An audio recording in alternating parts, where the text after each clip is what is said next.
Hello, and welcome to Season 2 of the Main Contain Action Podcast. We're proud to announce that this episode is presented by G Fuel, the most delicious energy supplement in the gaming game. Yeah, I wrote that myself. Use code MCA at checkout for a discount on your next order. I'm joined, as always, because I'm Trevor May, very clearly, live from a beautiful hotel room in Milwaukee, Wisconsin. And I'm joined, as I always am, by the one and only Action Jackson, a.k.a. Paul. Hey, Paul. Hey, it's me. Paul and I have not done anything together in a while. What has been like 2 months since we've done a show or played a game or even, when you canceled coming to visit me. That too. We don't talk about that. So this is the first time we've talked in a long time, like just the longest amount of time we've talked. You're busy making big moves with the Mets, huge moves. Before we even went live with this, he was talking about his exploits with the Mets and how well it's going. So, you're just really struggling along. I mean, just cruising along, no struggling at all. Not even remotely mentally exhausting. Yeah. But I've been keeping up with you, obviously. I mean, I am on social media like crazy. Dodging insults thrown at me and just trying to read stuff that I enjoy. And I see you've been hard at work with Fight Night on the Crown Channel. You seem to be the face of the Crown Channel. How's all that going? Is it everything that you thought it would be? Yeah, no, it's good. It's fun. It is challenging. It also feels a little bit like I have a job, which is weird. I mean, you do. I know, but like you get very used to it. Like with streaming, you're very used to just being your own boss, going live whenever you want to, or whatever. With this, they're like, be there at 3 every day, and then sometimes they're like, put this on. Sometimes they're like, wear this. I think I've known you for long enough that that's not your favorite thing in the whole world. I don't love that. So it's a great opportunity, and I really do love it. I like hosting. I think that I do have, without sounding too whatever about myself, I guess I think I do well hosting in general. So it's nice to express that. And Fight Night is a fun show. It's a little campy. It's definitely campy, but it's fun. So campy. I mean, that's what campy fun show. There you go. That's like what curated shows are. Right. They're sometimes you're just like there's written in jokes or like things that you're, ways that you're supposed to be. And sometimes it doesn't feel as natural as it should and turns into campy. But it's fine. I wouldn't watch it. I believe Golden Boy was on there with you guys and he was locked. He was like you and Chelsea. Thank you. Yeah. Were like bantering and he was just like head down, just staring at the screen, just trying as hard as he could, not saying anything. It was pretty funny. Loves Knockout City. I've never played it. I don't understand it. You're passing a ball, but you're also punching people. It's dodgeball in the middle of the town square. Okay, it's dodgeball. So it's not like I thought it was like I don't know, water polo without the water. I don't know. I don't know if there was a goal. I don't get this game. I'm not also trying to get it very much. Anyway, but I think you're doing a great job hosting. I noticed you've done it a lot, but it turns out we have another hosting vet here as our guest on the pod. Here comes the accolades, guys. So buckle in. Woo! He has raised over $100,000 for various charities. He's an influencer talent recruiter for Soft Giving, a company that supports charity fundraising through live streaming. He started Twitch Chicago and continues to be a voice for the BIPOC and LGBTQIA plus communities. He has hosted many events such as Twitch Live on Twitch, GameStop TV, and is a cast member of Rivals of Waterdeep, a Dungeons & Dragons live play show. Oh my God, so many questions. Seriously. D&D is something I'm trying to get into. My wife is too. So you prepare. He's a variety Twitch streamer and has a growing retro gaming collection. IamBrandon is joining the show today. You make me sound cooler than I actually am. You're so cool, bro. Seriously. And I didn't even mention DJing, which is new.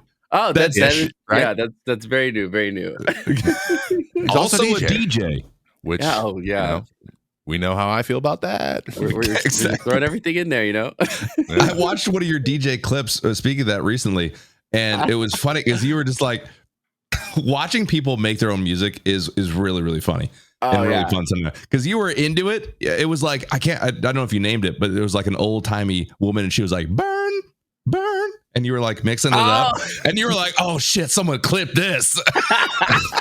I know when I play music, I like make this like face, like I'm very disgusted, even though like it's just because the stank face. The stank face, yeah. I learned that, like, I saw a lot of my friends would do it who were DJing. I was like, oh, why are they always making that face? And then now I understand why they make that face. The music is so good. Yeah. It is. Oh my gosh. Some mod music makes me do that all the time. I just immediately just like the nose goes up, lip. Well, you smell something. You smell something bad, but it's good sometimes. I of all the DJing clips I've seen, is like 90s like kind of like deep house or house, or like, is that like your lane? Do you like, is that like your music? Yeah, so basically, like, I'm from Chicago, and I grew up a lot. Like, I grew up like going to clubs when I was like, 15. And so throughout like the years, like my I guess genre of music has changed a lot. And like over, I would say the last like 5 years, I got really, really into like Chicago house and deep house and all that kind of stuff. And then over quarantine, I started listening to a lot of like 90s house music that like I had heard of like when I was younger, but like didn't really listen to, obviously, because I didn't know what it was. And so I have like a weird style where it's like playing like the old school 90s stuff, like compared to like stuff from the 80s and like newer stuff too. A lot of the DJs who I listen to and like have seen perform lately are like the ones who like started like house in general. Like one of my favorites is Derek Carter. That's my favorite DJ. I'm blessed to say that I get to see that man perform every week, mostly, where people have to like pay, hundreds of dollars to see him fly to a different country. But yeah, it's just like house music really, it has like a weird, like deeper meaning for me because of the fact that like it was created in like the Black queer spaces, and then sadly has been taken from different places and never has gotten like recognized sometimes about it. But I feel like with me, so what were you saying? Sorry. No, I did not realize that. I just said, wow. Oh, yeah, I didn't know that's where it came from. I didn't know that those origins of it. Yeah, so that's why I feel like with me starting to learn how to do it and playing the music I do is like kind of showing respect to where it's come from, and like also reminding people who may not know or who did know, that's where like a lot of this music has come from. Because like the one song that you're talking about from the clip that I was playing, let me see. It's from a woman named Loretta Holloway. I believe that's her name. She made this song called Love Sensation in 1980, I believe. And then that song has been sampled through like throughout time by so many people. Oh, okay. And there's a clip of her on YouTube talking about it's like a very popular old song that they took like clips from that song and didn't give her credit for it. And so the sad part about it is that people are still doing that to this day. Like Fisher has a song with that in her, with her voice in there. I don't know if he credited her, hopefully he did, but it's just like, I don't know, it's just like my little homage to like paying respect to the people who created this music but didn't get the respect they deserve when they're alive, So that's very neat. Yeah, very deep, but yeah. I mean, that's where the music came from, though. Right? They're representing, what they liked and what they were, where they were at, and a lot of times you were last night, especially when I popped into the. Oh, I was drunk. But the music and the part, it seemed like the parts you liked the most is it's a lot of times it's like a 9-minute beat. And they're telling a story. Yeah. Right. And you were into the story. And a lot of people don't really, sometimes it's just about the beat, not more about, and that's what you were into the story. Yeah, that was one thing about DJing that like learning how to do it. I actually got to see how it's like an art form, because it's like you're creating you're creating an experience, and then I started to understand a lot of the people, like a lot of the situations that DJs would get into where people are like, hey, can I get a song request? And you're like, I'm creating music here. I'm creating music. Like, I'm not pushing play on a song. Like, that's not what's happening.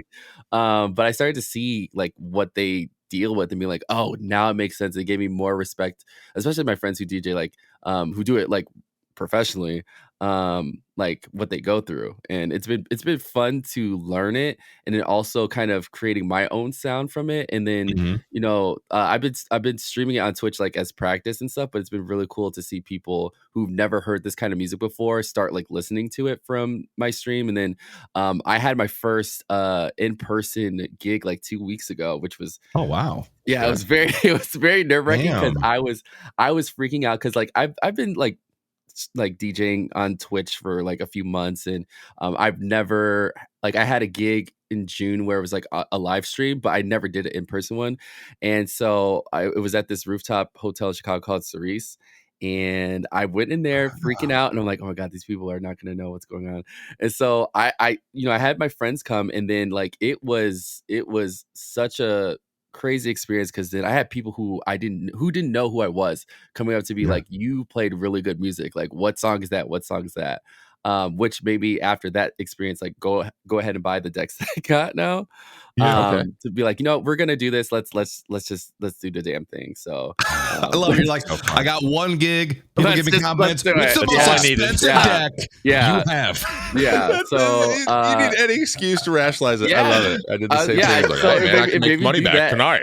Yeah. And then like last Saturday, I had 2 friends who were DJs, and they're like, hey, do you want to come through and play some songs for us? And I was like, okay, well, I have to practice because I have another gig this Saturday, so sure. Here we go. And of course, everything's broken. The equipment doesn't work. The left deck doesn't work. My friends are like, okay, we're gonna go get another one. I'm like, you're gonna leave me by myself and play music in front of these people who don't know I'm supposed to be here. And they left me for 45 minutes by myself. And I was playing on this broken CDJ. And I was like, I made it work though. But I told myself in my head, I was like, I'm gonna be in situations like this where things are gonna go wrong, and I just have to figure it out, and I can't complain. I just gotta do it. So luckily no one left the bar. they kept dancing. Walk out? No one walked out, so we were good. I was on beat and everything was fine. I had the music ready, but I decided to put myself through the experience just to prepare myself for the unexpected. So yeah. and that is something. Technical difficulties. I mean, if you think there's technical difficulties in streaming, like DJing is, because it's like, oh, I should be playing music right now and I can't. Yep. And then there's nothing. You can't just throw up a screen and be like, 1 second, I'm gonna fix the camera. It's more like it's silent. Yeah, we're standing silent. You're dealing with drunk people as well, coming up to you and stuff and asking you questions while you're trying to focus. What's wrong? What's wrong with it? What's broken? I'm like, I don't fucking know. Go away, please. Sorry. I love it. I love it. It's. I mean, I could ask you questions about DJing all day, but we got other stuff because remember, we read that long list of great stuff. And I would love to start with asking about the streaming side of things. Now, I feel like, but I think this is true. I think that live streaming in general is becoming, anyone with any sort of skill set that they like to do, they're finding ways to do it like in a live streaming format, right? And so more and more people with like talents that weren't necessarily live streamed are being live streamed, and people are adding that to kind of their the way that they create content. So how did you get into it? Like where did it start? Was it like hosting and you got like, oh, I could do my own channel, or like where did it come from? Well, my story is a very interesting story. So great. So basically in what was it? 2012, I had like just graduated college, and I went to school for journalism because I wanted to be a journalist. And I was trying to find a job, and I could not find one because they basically were saying, "Oh, you don't have any sort of like portfolio with any of your writing, so yeah, we're not going to hire you." So I spent a whole summer unemployed. Luckily, I was with somebody who was taking care of things so I could focus on trying to get myself together. But basically, I started a gaming website, just like a blog that was talking about game reviews and news and stuff like that, because I was playing a lot of video games at the time. I was playing a lot of Call of Duty, which is weird. People are like, "You play Call of Duty?" I used to, but that's how I got started with like online communities and stuff like that. And so I started the website, and I started like the Twitter account and stuff, and I started gaining traction very quickly, which I was kind of shocked because I was just like, I wasn't expecting people to like read my stuff. But that's why I learned about like YouTube and editing and all that kind of stuff. So I was like, I ended up gathering like kind of a small team of people who ended up being like writers on my website, and I became the editor in chief. And that's how I learned about like networking and trying to like go to different events and stuff like that. And basically, Twitch was one of the social platforms that we had for the website, and one of the people who was working with me was streaming on our quote unquote company account. And so after, what year is this, by the way? What he started? It was I think he was doing it in 2013. Oh, damn. Okay. I didn't start actually streaming more until 2014. So Twitch is brand new. This is like almost, it's Justin TV just like ended, and now it's Twitch. It was around that time. Yeah, okay. Which is weird because I don't realize it sometimes. I think about it. Okay. So basically, he was streaming on it, and at one point, he was like, I feel kind of bad like streaming on this website or I feel bad streaming on our account, and I'm getting followers, and I'm the one who's streaming, so I'm gonna make my own personal one. And I was like, okay, that's fine. But we need like someone to stream on this because we have followers on here. So I decided to kind of take over on there, and I was realizing this is actually kind of fun. Like, I'm talking to people online. I'm getting to like kind of show my personality. And then I then realized that you can't market a website using Twitch and streaming. It doesn't work like that. So I weirdly inherited my company, like my website's name, to be myself. So people started calling me that. And that's how I started streaming on there. And then what was the name? UGR Gaming. They called you UGR Gaming? That was the name of my website. And so when people would come to the channel, they thought that was my like username. So I was just like, okay, I'll go with it. So I was like, might as well. I guess that's me. So I went with that for a long time. Definitely up until I got partnered, for sure. I had the same name. But then I started to see that there was opportunities where I could like, make Twitch something I could do like professionally or as a job. So I started to do things to try to like get my name out there. One of the first things was I happened to go to a PAX East years ago, and Marcus DJ Wheat was at Town Hall. I remember I was sitting in the crowd, and he was talking about, this is when Twitch Weekly was a thing that they had like every Friday. And he basically was like, hey, we are trying to feature, broadcasters on the show. If you're not partnered, like you're welcome to apply to this, to the show. We'll feature you. And so I went home from that PAX and said, I'm going to make a video. I'm going to send it to Twitch, and then I'm going to try to get on the show. They're not going to pick me, but we're going to try it anyway. So I made this really cheesy video, which is it's still on my YouTube channel. I watch it sometimes, just be like, oh my God, I was very cringy. And so I sent it in, and then like a month later, I got a message from Soma, who used to work at Twitch, and he was like, hey, we really liked your video. We're gonna feature you on like the broadcaster of the week.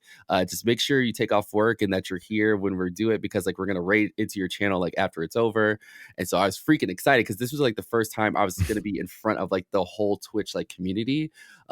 Because at the time I was streaming Resident Evil a lot, and like, the Resident Evil directory has like its own like kind of small like community. So I only knew those people. So this was like big time for me. So I ended up going home and like took off work, and I remember I was streaming that day, and they played my video, and I was like so happy, and it was all that kind of stuff.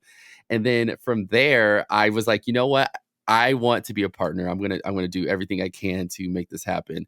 And so it was the very first TwitchCon when they were like trying to accept panel talks and stuff like that. So I decided to submit a panel that was called Broadcasting on a Budget, because when I first started streaming, I was I was using what was it, construction paper as a green screen. Oh gosh, I was streaming off of a laptop. I came from like use my mom's iPad for chat, like my brother's like screen. And so I wrote this panel and I submitted it, and they accepted it, which was pretty cool. And they basically were like, okay, but we need you to have like some partners in here. So, because I wasn't partner at the time. So I basically suggested to my friends who were partners that I knew. And then they added in Renee into the group. And so at that time I didn't know Renee at all. So it was like, okay, well, I'm gonna do this, the whole thing. But it was such a great experience though, because like I got to talk in front of all these people who were like, came to see us talk, and it was a really great panel where like a lot of people learned a lot of stuff, and I organized it just to like make sure that like people who were new felt like they weren't being judged for being there and stuff like that. And from that, this story is so long. I'm sorry. Oh, it's okay. This is the point. So paint a picture. So from that TwitchCon, they mistakenly gave me a Twitch partner badge, and so I was like, okay, well. Does this mean it's true? Yeah. This is like when they mismark something in the supermarket. Like, this is $20. Is this really $1? Yeah. So I knew I was a part. Obviously, I wasn't gonna tell them, hey, can you give me the newbie pass, please? So I remember it was the Twitch party that they had, and I think Deadmau5 was playing there, and they had. Yeah, they had the partner lounge, like the partner area, and then the area where everybody else was. 100%. And so I remember I sat there in my head and I was like, Brandon, you have this Twitch partner badge. You have this opportunity to go and like network with people who you never will get to. You need to go do it. And so that night I was like, my friends are getting wasted and drunk. And I spent that night connecting myself with people who I would never be able to. Like I met Lyric that night. I'm trying to see who else. I think it was like Jericho at one point was there, but it's just like a lot of like the really big streamers. Like I met a lot of them that night, and they all thought I was a partner, and I had to pretend like I was. And then from there, I basically was like, you know what? I gotta figure out something to make me stand out. And so what I started to do is I started running the game Outlast, and this is when it first came out. And so people would come in, and I would be talking to them and playing the game, and they'd be like, "How are you talking and playing the game at the same time and not like messing up?" It's like because I know what's happened. Like I played this game 100 times, and like speedrun. And so from that, like my community started to grow, and I applied for a partner, and then I ended up getting it, and then I was like, "Holy shit, this is crazy." And then this story sounds so crazy. So in that same week, I got partnered on Twitch.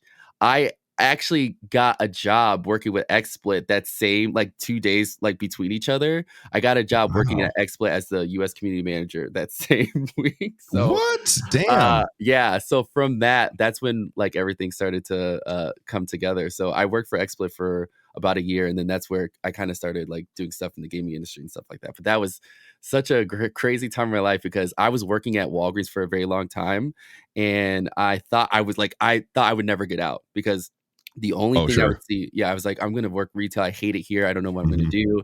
And so I was streaming and stuff in the background just to like keep my mind going, and just like I never would talk about what I did outside of streaming. I just tried to make myself just seem like this entity that was just there but like had no life besides streaming. Oh my gosh. But yeah, like from that, it's just streaming became a really big passion of mine, and then everything else kind of fell into place. So that's the origin story. What year did you get partnered? What year was that? 2015. 2015. Okay, so that's a decent turnaround from like you kind of just starting out to. It didn't feel like it though. It felt like it was like 20 years. Sure. A couple years of doing something. I don't know. Being part. I feel like partnering.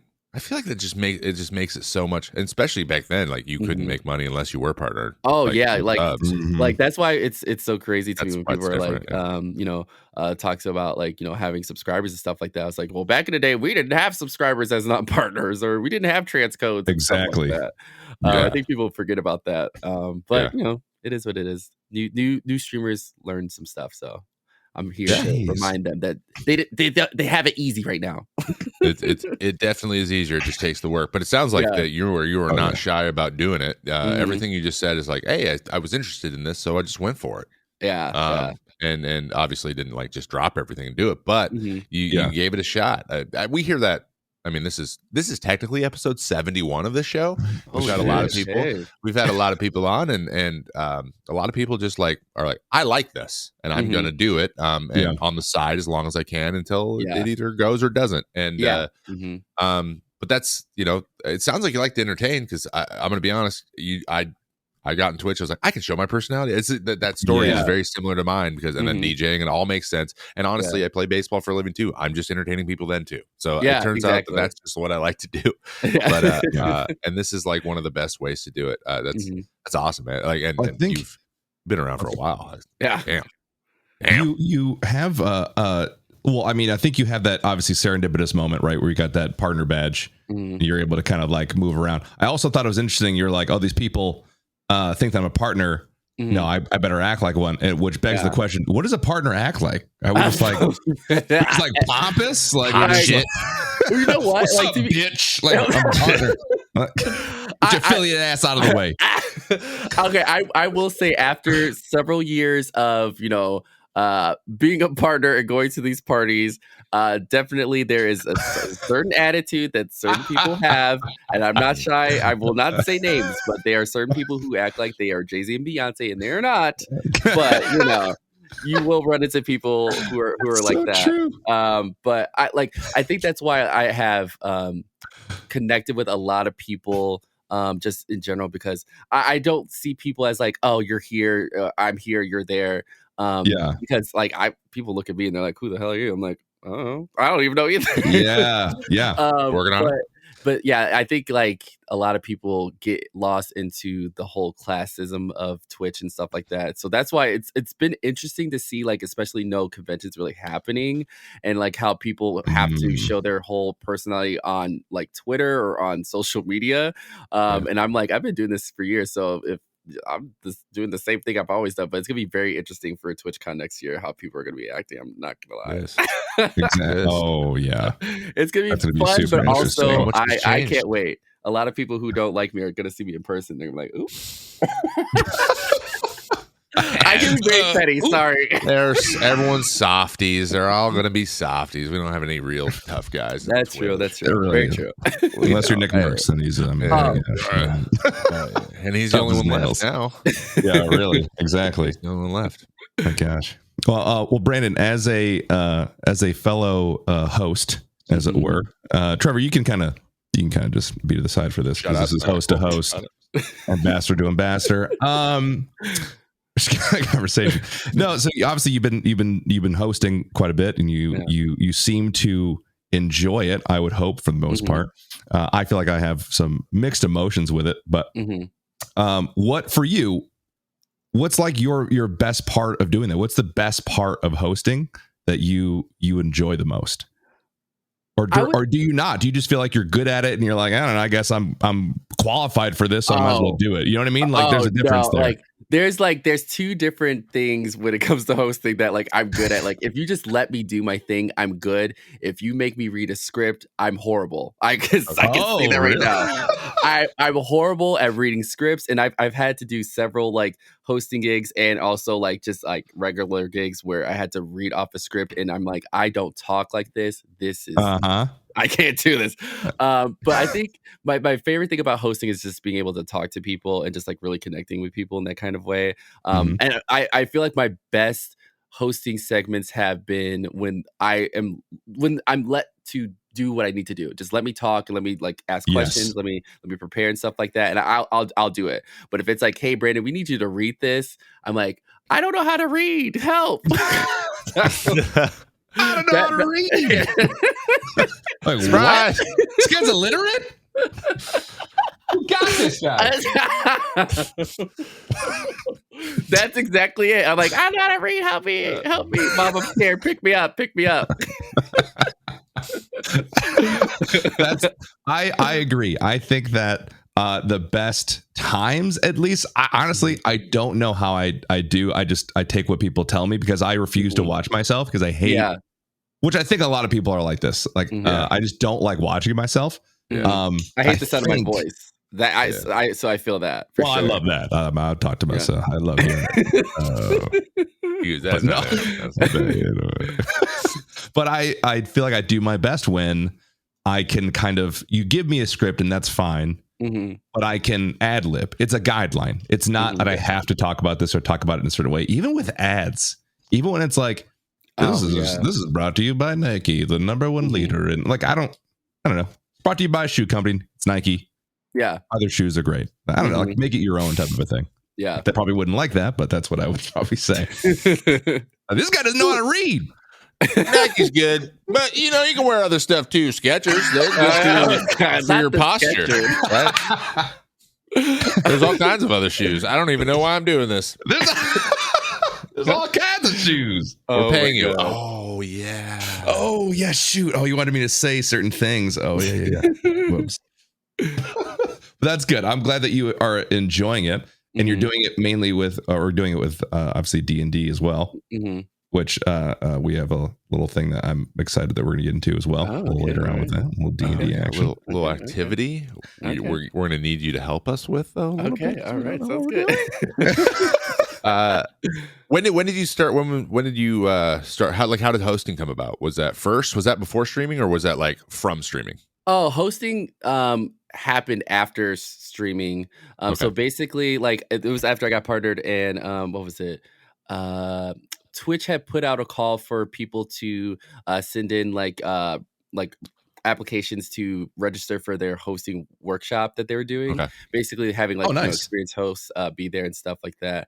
And I got picked to be one of them, and I flew out to Twitch headquarters, and it was me and a couple different broadcasters, like a couple Noodle, Okadrian, who else was there? A lot of people. It's been a long time. And so basically we spent a day with DJ Wheat and Prosser and other people on the Twitch staff who were just basically teaching us like the different techniques and hosting and stuff. And with that, I really was like super excited because they actually put us on the stage of Twitch Weekly, and like they had us do like test runs like that. And I was with Technique, and we did one together. Now he's doing his whole hosting thing, which is awesome to see. Like a lot of people who are in that workshop are like hosts now, which is great. And after I did my little thing, Twitch reached out to me afterwards, and they said, "Hey, would you be interested in doing a PAX East hosting gig with us?" And I was like, wait, hold on, wait, like me? Are you sure me? Like I just got out of this workshop, and like I don't know what I'm doing. And so I ended up doing like PAX East that year with like all the big Twitch hosts there, and I was just like little guy just trying to experience life, and it was a really cool experience, and I had a great time. And like I knew a lot of the producing team there too, which I'll say the people who were working at Twitch during that year, they were very, very supportive of me and trying to help me get into different stuff, which I appreciated. And then after that PAX East show, they reached out again and they said, "Hey, would you want to host for PAX Australia?" And I was like, "Damn, are you sure you're talking to me?" How far is that flight? How long is the flight? So, it was I don't know how to read. Do you want me? I don't. That's the same thing. Are you sure? And so it was Twitch. It was, I think it was the second TwitchCon. The second TwitchCon, it was like TwitchCon happened, and then PAX Australia was right after that. So I went to TwitchCon, and then right after TwitchCon was over, got on a flight and went to Australia, and then hosted at PAX Australia for like 3 days. And that was such a crazy fun experience. Like it was a different part of the world I've had never seen. And then like working with like some of the great like Australia streamers was cool. They know how to party, I'll tell you that. They definitely know how to party. But that it was really cool. And shout out to Mary Kish, she still works at Twitch, but she has always been very supportive of me and all that kind of stuff, and trying to help me like get into stuff where she could. And she was definitely, I remember like I had my first experience of, I can't read with her, where basically she was like, "Okay, Brandon, we're gonna have you open the show, and we need you to say this line because it's one of the sponsors for the show." And it was like literally maybe a 2 or 3 sentence line, and I was freaking out. I was like, I don't know if I can say this. I don't know if I can say this. And so they're counting down and the thing. I was like, I'm gonna fuck this up. And then the lights came on, and it was just like boom, and I just said it, and I was fine. And I opened up the show just like normal, and then it was fine. I've had a lot of experiences like that where I feel like I can't do something, and then as soon as the lights go on, I just turn it out. Wow. What a good skill to have. Yeah.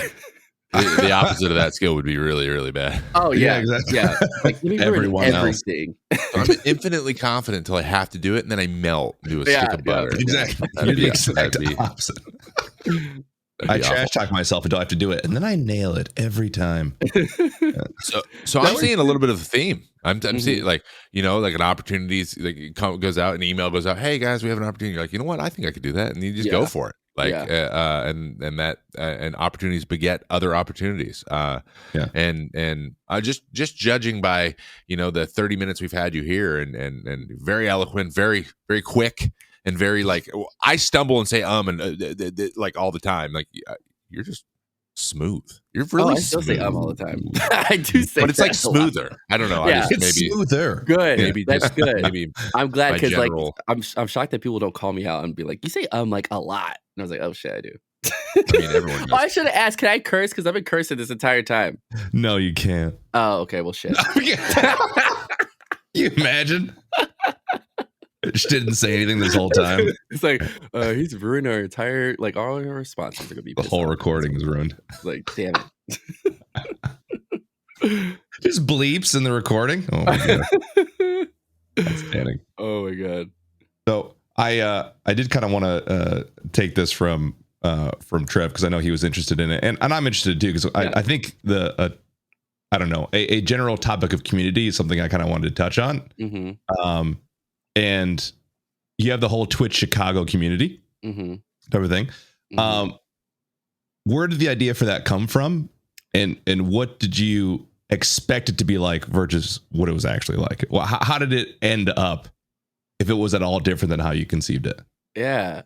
So basically, what was it? It was when this was right before I got partnered, I think. Yeah, this is before I got partnered. And I worked at this marketing agency that I was doing social media work for McDonald's. So I spent a lot of I have a weird long history of work. But so basically, I if you would message McDonald's on Twitter and go like, "Hey, what's in your chicken nuggets?" I was that person who was responding back. What would you say? I can say this now, but basically, there was a whole system that they had where they had the legal stuff they could say. Like I couldn't say whatever I wanted. It was like you have to pick from these categories of what to say because legally this is what you could say. I don't know. I don't think it's like that anymore because this is like when brands were just getting into social media because people were using it a lot more. Yes. So McDonald's was being very careful about what they would say because they didn't want people to do investigations because they have been in some situations where people were finding out the food was fake or something like that. So it was in that year where it's like, no, our food is real. It was real. It was real. But before, they were doing some weird stuff. So you can you could Google it. Oh my gosh. Okay. But I spent a lot of. Just look up McDonald's Goop and you'll see it. It's you'll find it. I remember that. I spent a lot of time on the internet all the time. And so I was on the Twitch Reddit, and I remember it was Swifter who had posted about a New York meetup. And so I remember I commented on it. I was like, "Oh, I wish there was one in Chicago. That'd be really cool." And then he basically was like, "Well, you should. Why don't you make it yourself?" And I was like, "Okay, well, I probably should do that." So I think I followed him on Twitter, and we started talking back and forth. That he was kind of giving me resources, what I could do and stuff like that. So I basically kind of started looking around places Chicago which I thought would be cool, and so I started up a Twitch Chicago Twitter account. And this sounds weird now saying it, but I started this event not knowing who would be there, and I kind of basically just went through Twitter and stalked people who lived in Chicago, and I was like, not stalk them, but not literally stalk them, but I would go through Twitter and I would type in Twitch in space Chicago, so I would see people who basically said they're from Chicago and they were on Twitch, and so basically from the account I would say, "Hey, we're having this event in the on this date. You're more than welcome to come. Here's the RSVP." And then I remember I tried to reach out to some of the bigger streamers who I knew who were in Chicago, which actually some of them actually showed up, which was pretty cool. But from that, it was a group of 30 of us, but it was a really cool experience because it was at an arcade bar and people were getting drunk and having a great time and all that kind of stuff. And so by the second one, I was like, okay, you know what? Let's make this really, really big. So I ended up doing it at this, what was it? It was a landing center, but had alcohol in it. No, it didn't have alcohol. That was the problem. that didn't have alcohol there. That was the issue. Got it. That was the issue. That was the issue. But people came, but a lot more people came to that one because it had gotten around that, like, oh, there's this event that's happening in Chicago. And so by the third one, it was like, it had gotten like bigger than like I could have imagined. And I was like, okay, well, here we go. We're going to start doing this. And so this is when meetups were starting to pop up around like the US and stuff like that. And at one point, Twitch came to us and said, hey, so we love that you're doing this. Like, this is great, but we can sue you. So let's have a talk. Because I was using their logo and like I didn't have permission to do that, you know, and I didn't know anything about it. And at one point, what was it? I had a really great idea, which it was, if I could show you the art of it, it was freaking amazing. I was using the emotes, like the popular emotes, and creating them into like, I had one of the flyers was, it was like, what was it? Hey Guy, Swifter, Fraker Z, like as characters in the Marvel vs. Capcom poster, but it was like they look like them. And so I started to make so I started to do stuff like that to make it like more creative. And so in the what was it, the fourth one, we had like them as like GTA characters, like hey guys one that was cool. And but basically like when Twitch came to us and they're like, hey, let's have a talk, they worked with a lot of the meetups because a lot of us were doing that. We're using like Twitch's logo without their permission, and then Twitch decided to actually like partner with us to make it more official so we can actually use their logos and stuff without like getting in trouble. So with that, like it was really cool to see them actually recognize these events happening, and they grew bigger. And I did my final one because I kind of let go of it because it was starting to get a little bit too much and I was getting too busy. So I handed it off to someone else. But the very last one that I did, it was like magic. And I knew it was the one I had to leave on. It was at, if you ever been to Chicago, there's a place called the Metro. And it's like where all these legendary musicians have played there. Like Metallica just played there on Monday. And so basically they were like, hey, we want to run an event with you. Like we've never done anything with gaming at all. It's always been music, but we love to have it. And so we ended up doing this event at the Metro, and like I was standing on the stage where so many like musicians had like performed there, and I'm sitting there on like the stage with Okadrian and all these people, and like we had, I think it was definitely over like 800, maybe 1,000 people who were there. And I was like, this is what I need to end on. Crazy. And like I made my final speech and people were just like cheering my name, and it was just crazy to see how far it came from like 3 years before that, and to end on like on this stage where I always imagined, because I always go to that place all the time. So it was really cool to see that. Yeah. That's so cool. Yeah. That's amazing. You started like this, like, hey guys, we should have a meetup. And then you're at the Metro. Yeah. Giving and a farewell speech like Bono. And, like, flying from different like states and countries to come to this event, which was so nuts to me. Like I could not even imagine, because people were always like, hey, we know Chicago has a good time. Like we're going to come from Florida. And I'm like, holy shit. Okay. Yeah. All right. If you guys want to party. So that's why every time we finished those meetups, we always had an after party. So people had a lot of good time. You're having like a mini TwitchCon. You got that's how it was though, because especially for the people who couldn't go to TwitchCons, that would be their TwitchCon to go to. They would get to be people who they've met on Twitch and stuff like that. So it was like its own mini TwitchCon, and it talks to try to create something like that here, but it didn't work out. But yeah. Wow. Yeah. Incredible. Damn, that exploded. I did not expect that. Well, so my life's been very interesting. I'm just like that just, I can't wrap my mind around that. I like, someone's like, you should do your own. I'd be like, nah, and I'd move on with my life. You were like, okay. And you created this huge event. That's just incredible to me. That's wow, dude. Well done. Thanks. I seriously, I feel like I'm just like, I did a podcast once. Organize that. We made a podcast. We show up for it. Well. Exactly. My gosh. Well, and to continue in that community focus, because you clearly making this event are very community focused. You are a person of color, part of the LGBTQ plus community.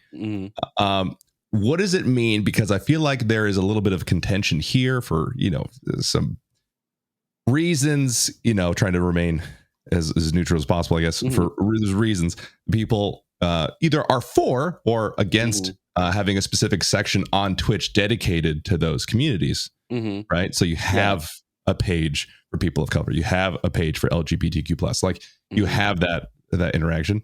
What did it mean to you personally? Like, can you think of a time in which you saw someone, probably, I mean, considering how old we are, on TV on channel 3 or whatever, right? What was it like to see someone represented that you looked like on the screen? Like, do you think that that's important? Is that a big deal for you? Oh yeah, absolutely. Especially when it comes to Twitch. Like when I made this whole start in the gaming space, I already knew I had like 2 notches against me already. You know, I'm black and I'm gay, so we're fucked already. But I was like, you know what? Like, I know I'm entering this space where it's like there's not a lot of people who are like me out there, and I'm gonna get hate no matter what. So I might as well, like, you know, make them mad doing things that's gonna make me happy. But I definitely did not see any other black person who was a streamer on Twitch for a good long time when I first started.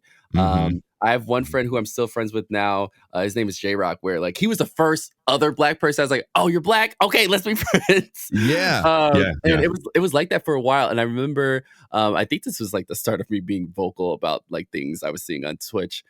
It was like the very first TwitchCon again, and they had released the like the roster of like their special guest streamers, and I was just like, is there no black people? Like, what's going on here? There's a lot of white dudes with beards here. I see the same face with a different name.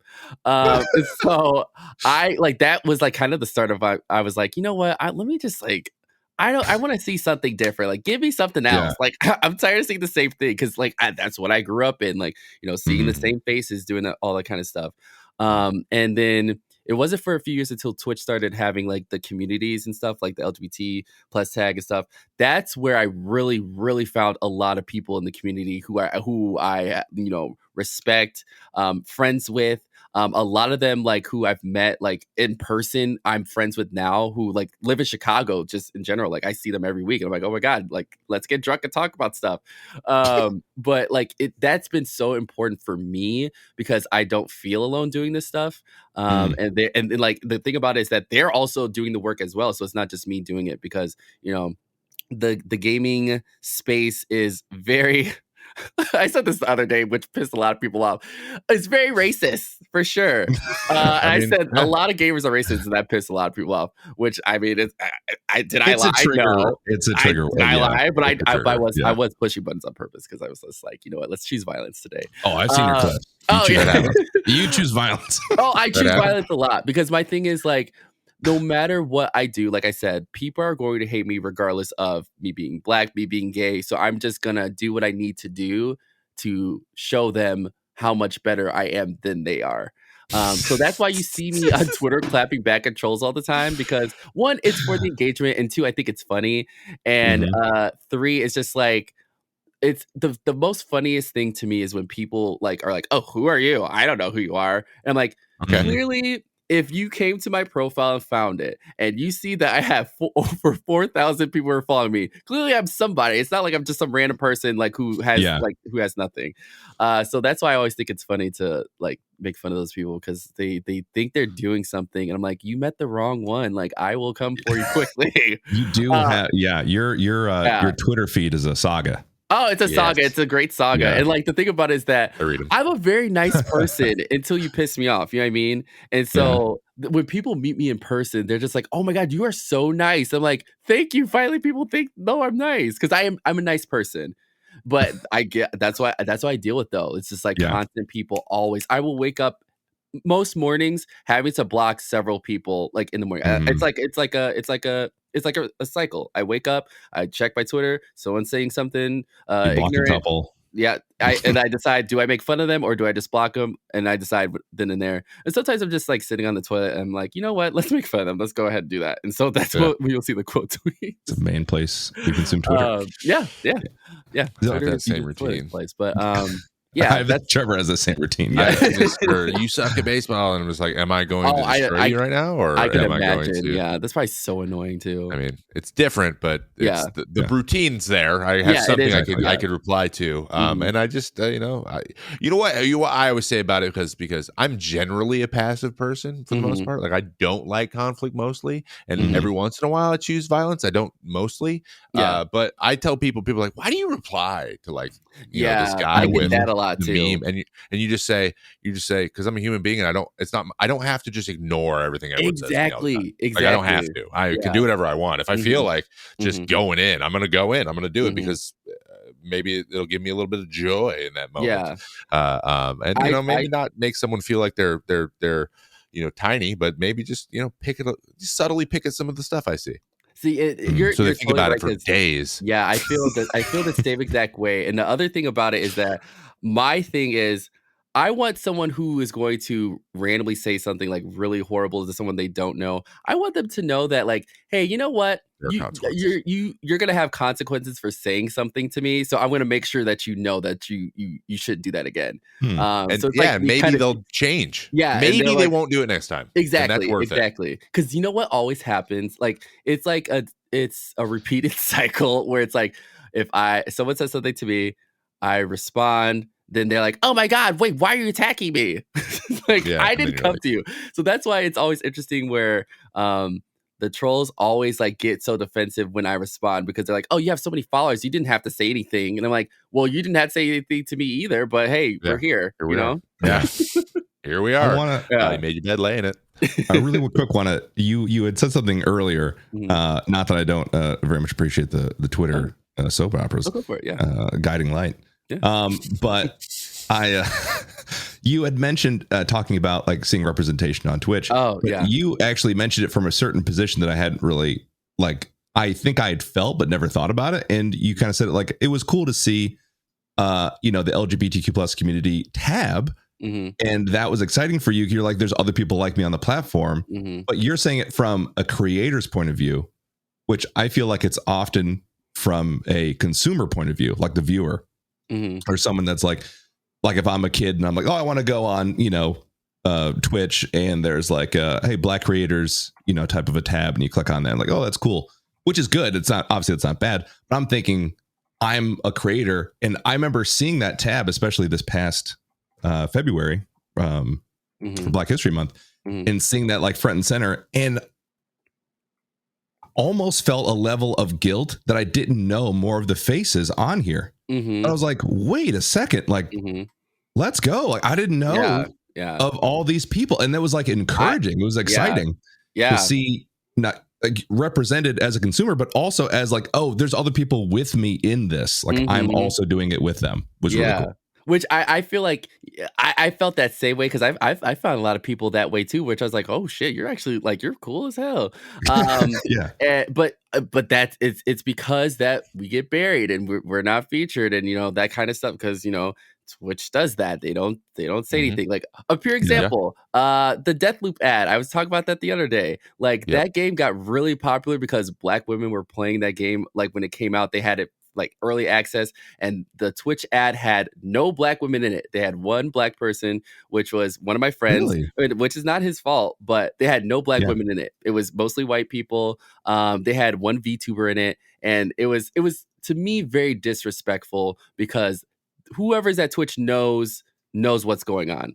And they are really bad at their marketing sometimes, which I have said several times. Whoever is doing their marketing needs to be fired, or someone needs to talk to them, because they have messed up so many times. Where, like, for example, it was last year where they posted something about I think it was during Pride, where they said the G in LGBT stands for gamer, and I was like, are you fucking serious? Are you fucking serious? And so I like tweeted about it, and they took down the tweet. And then they did their little apology of like, oh, we'll keep us accountable, blah, blah. And like that stuff happens all the time, which I there are awesome people who work at that company, but there are some people who just don't know what's going on, which is very upsetting because I love the platform and I feel like I've put so much effort into it, and I love it. I love it. And like that's why I always want people to know it's not like when I'm talking about these things of what Twitch does, it's not because I hate it. It's because I want it to be better and that I know it can be better. And the community behind it is there. It's just that they are like whoever there's not all the screws put together in some people's heads. Yeah. I think that's a good point. You talk about something you care about. Like I've seen like crazy stuff tweeted out before by random companies. I'm not really going to comment because I don't really care. Yeah, exactly. Like I'd care, but it's not like I don't have a vested interest in this company. Like they're going to have to figure that out on their own. There are people who care and they can deal with that. If Twitch says something or something I'm directly involved in, I'm more likely to speak out because it's like, no, I want this to be better. Like this, it shouldn't be like this. Exactly. Yeah. Incredible. Oh my gosh. I cannot believe that. I didn't even know that happened. Yeah. Oh, there's an article. I can send it to you if you need it.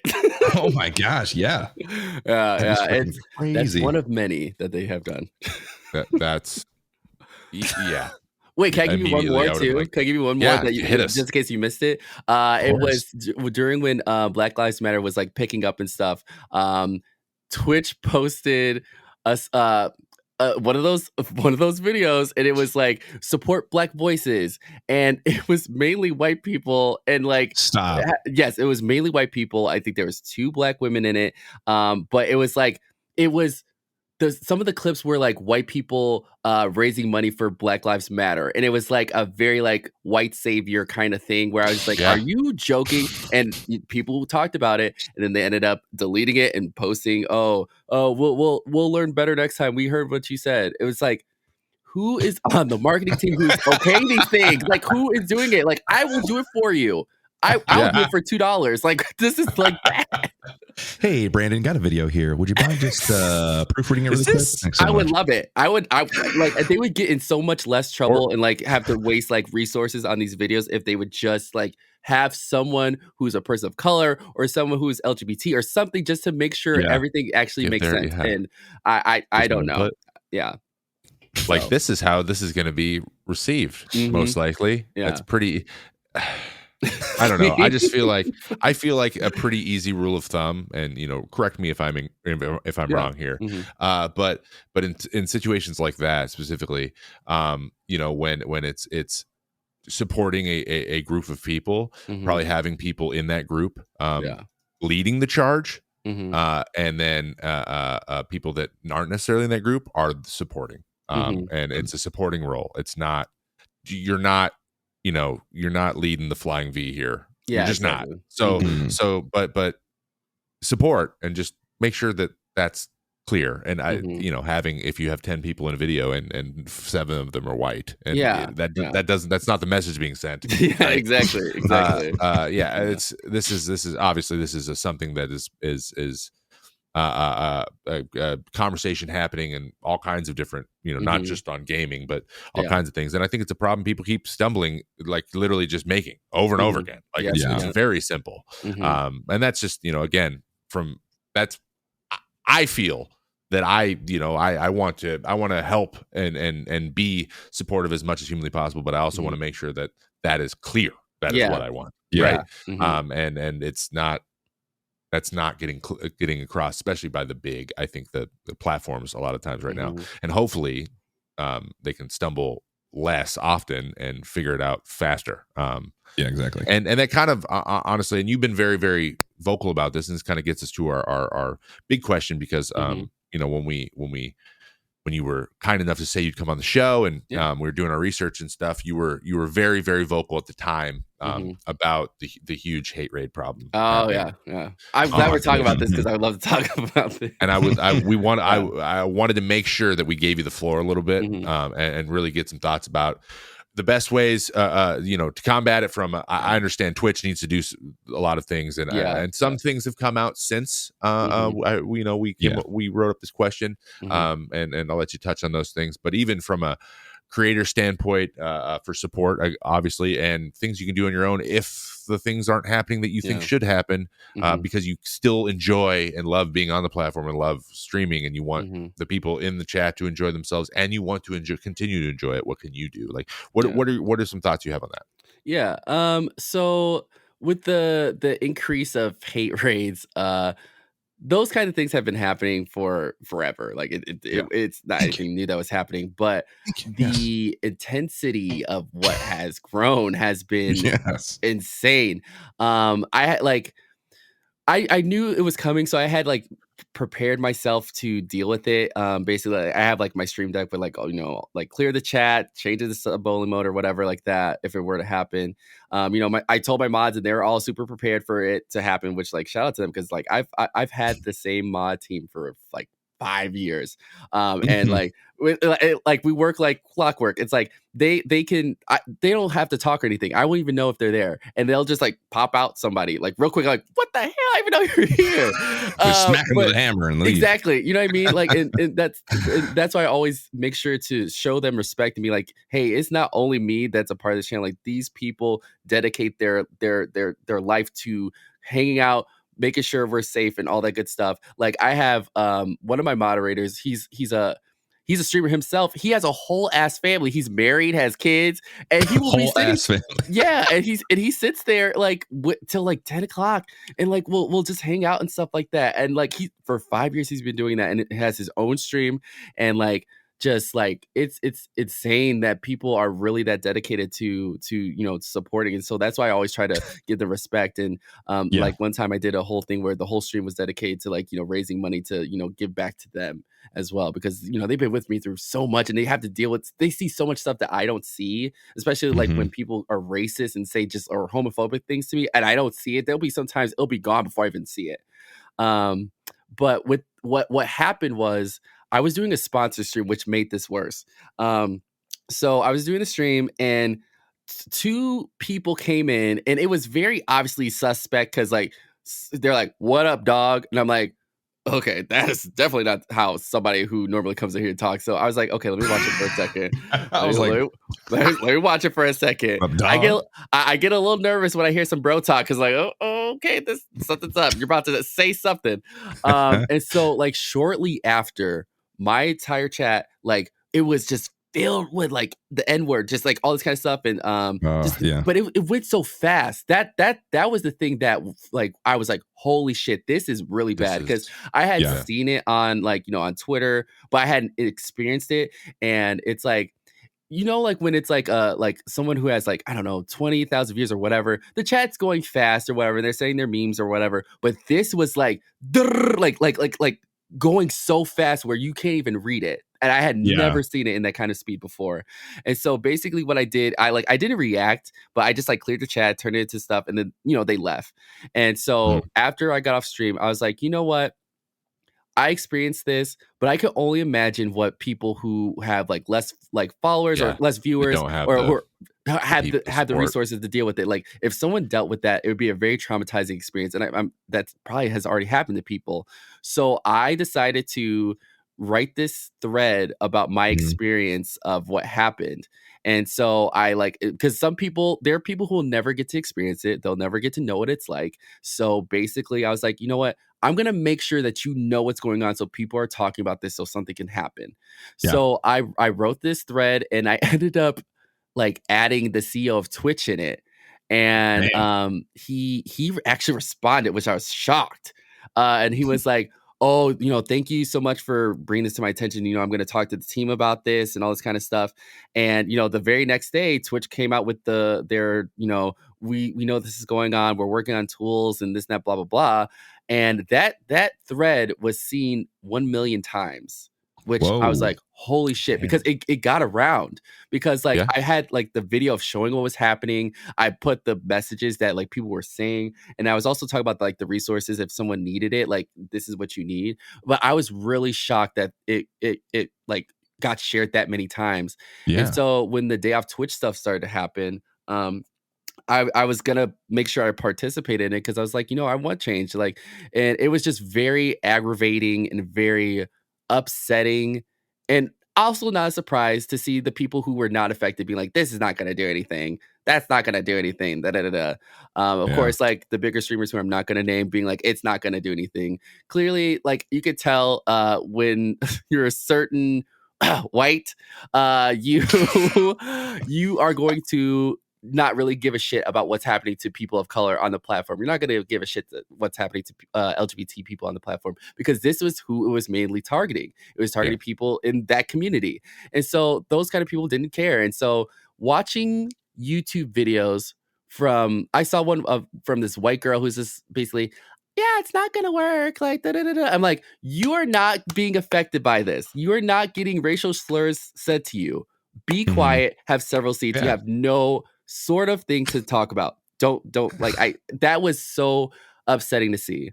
And then that day when the day off Twitch happened, I this is the one thing about Twitter I just don't understand why it doesn't. I don't understand. Like, I will say I'm not participating in this, and then people take it as, oh, so you're saying I shouldn't do it? Oh, I'm pissed off. Let me yell at you. So that tweet like blew up. And so like when that day was happening, it was in the like what's happening like section of Twitter. And so my tweet, of course, ends up at the very top. So I get all these random ass people who are coming in saying all this hateful stuff and being like, oh, well, that's not going to do anything. Or like, call me the N-word, of course. I'm like, well, that's the point. You're proving my point here. This is the point. And just like it was a long day. But like I ended up being in Forbes website talking about it, and then like USA Today called me and they're like, we want to shed some light on this. And I was like, you know what, I'm gonna talk about it. Like Twitch needs to have like a foot on their neck to do something, because like this is what it is. And so for every single person who sat there and was like, oh, that's not gonna do anything. Okay. USA Today called me. So okay. But also it was like the amount of people who weren't watching Twitch that day, you cannot say that didn't do anything. And like it was, the evidence was there, the data was there. And it was actually a lot of the viewers who were not watching. It wasn't a lot of the streamers, it was a lot of the viewers who were not watching.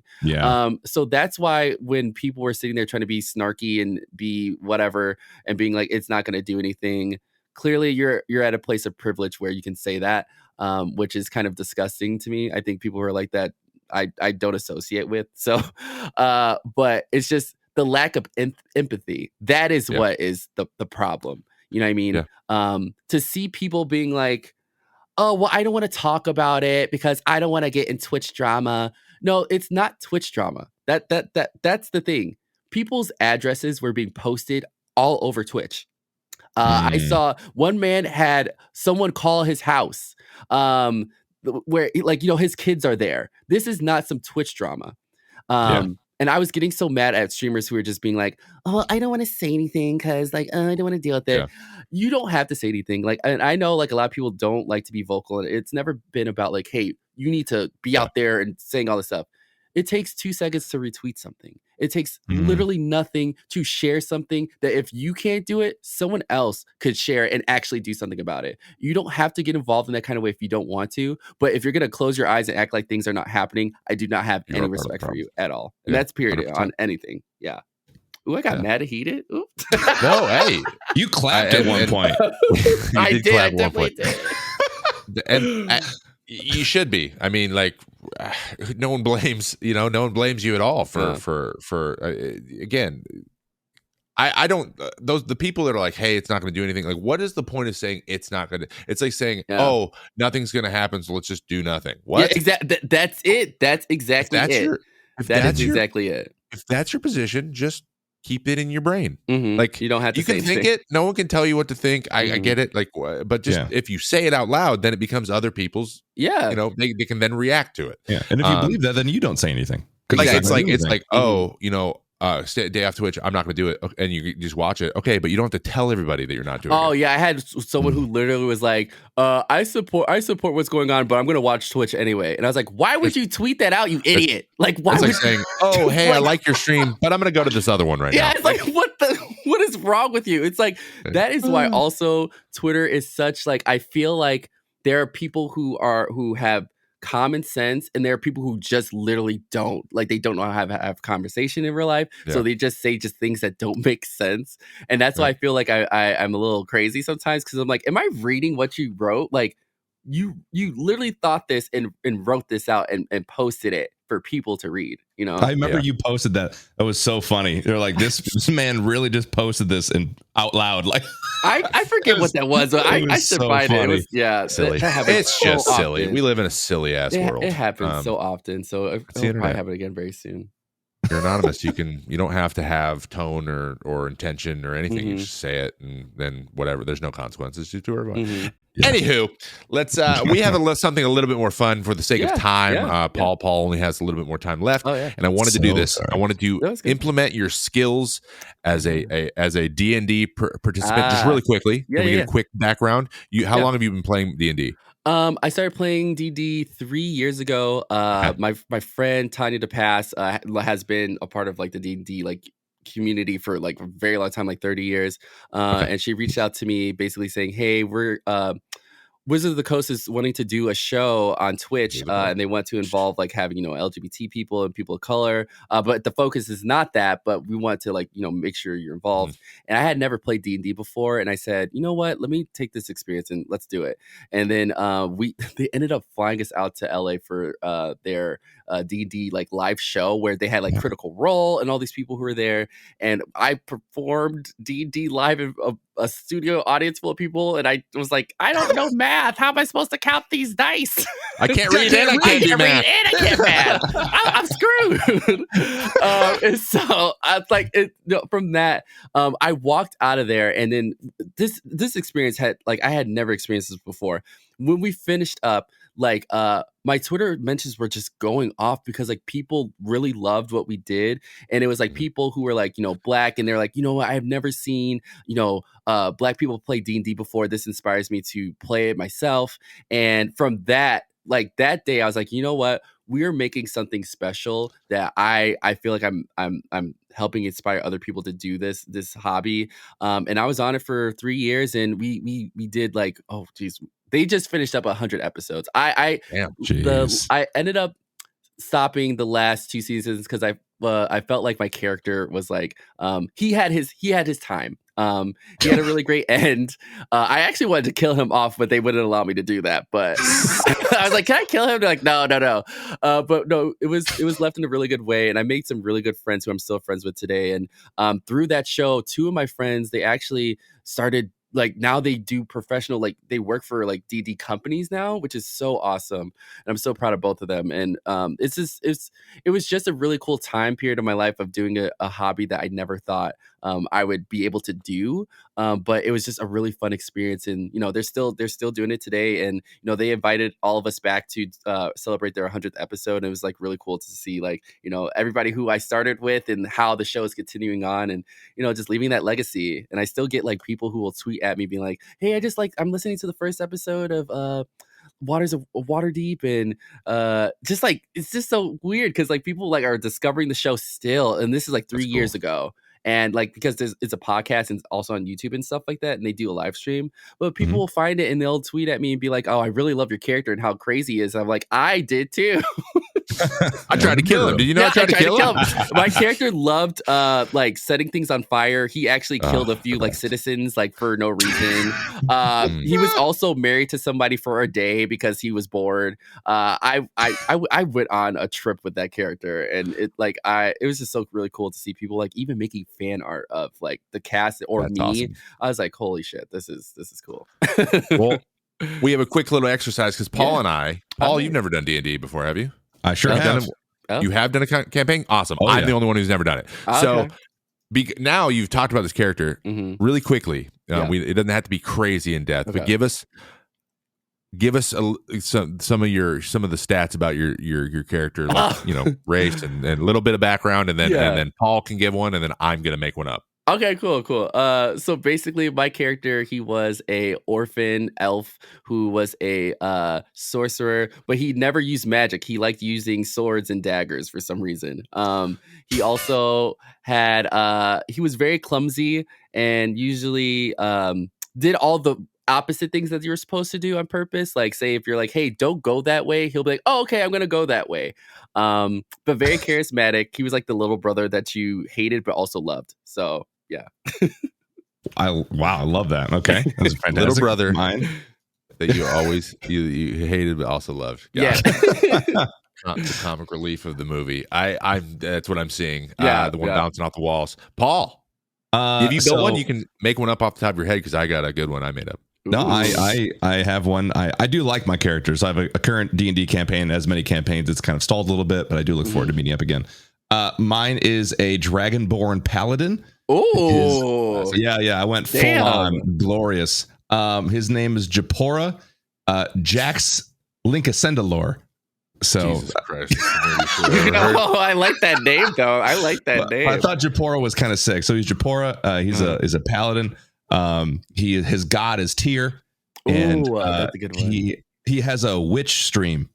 So he pulls out this like floating mirror whenever he's about to do something really badass. He's like, "Sup, welcome to my witch stream. My name's Japora. I'm about to like chop this dude in half," and then he puts the mirror away, and like he broadcasts it to like other people, his other Dragonborn. Cool. So yeah, that's my guy. Nice.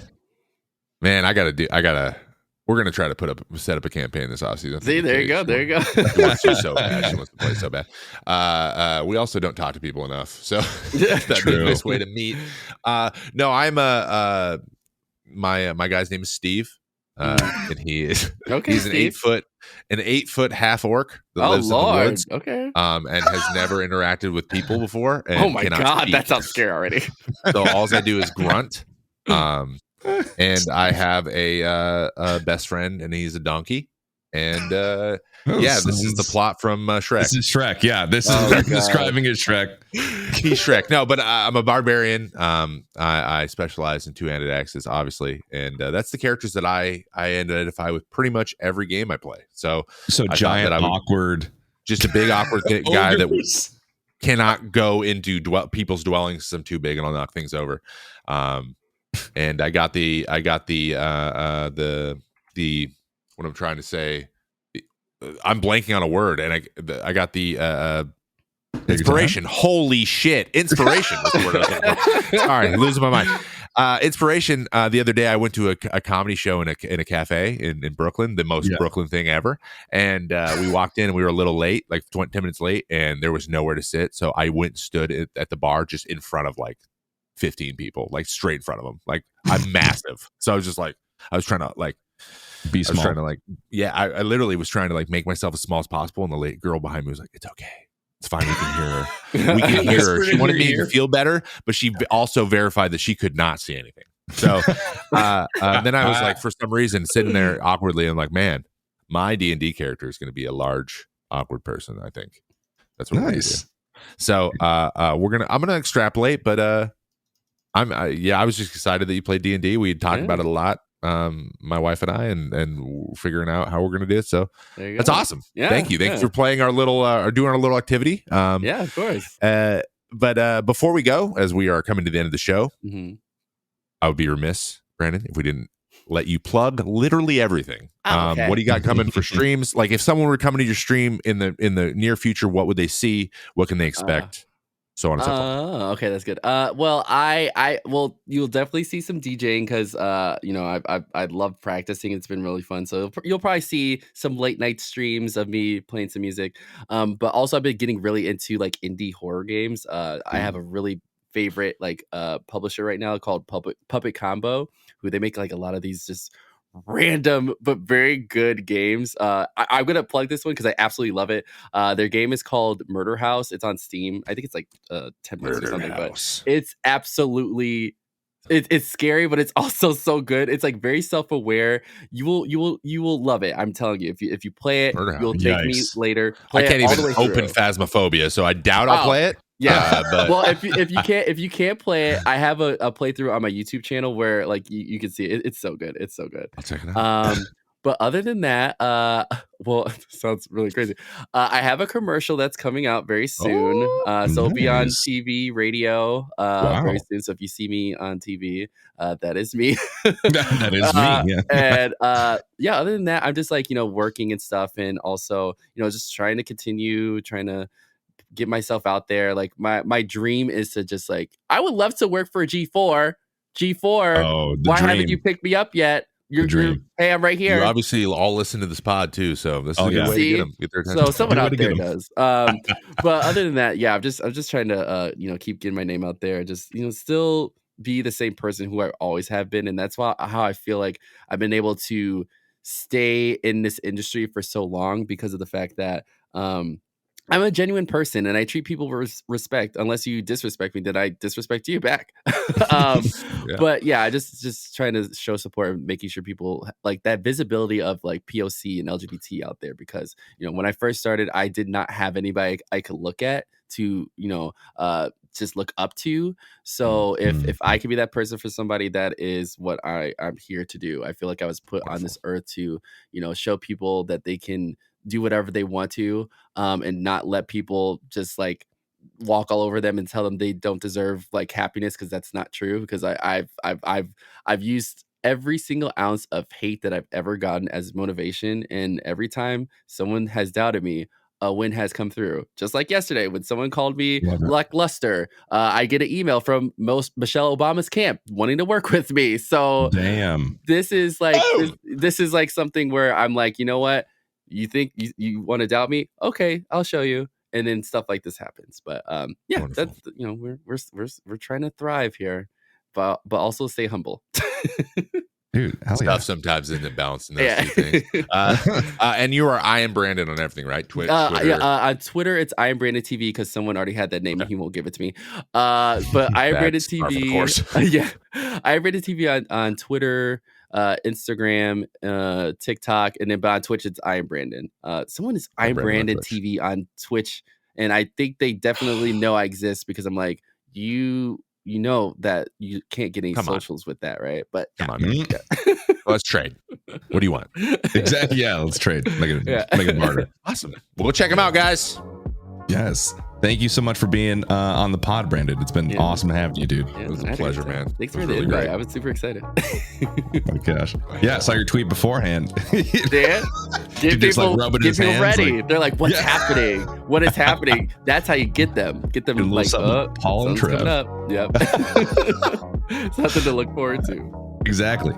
Well, to our listeners, this has been the May Contain Action podcast. You can listen to the full episodes on Spotify, Apple, and Google Podcasts, and watch highlights from the show on our YouTube. We'll see you next time. See you next time.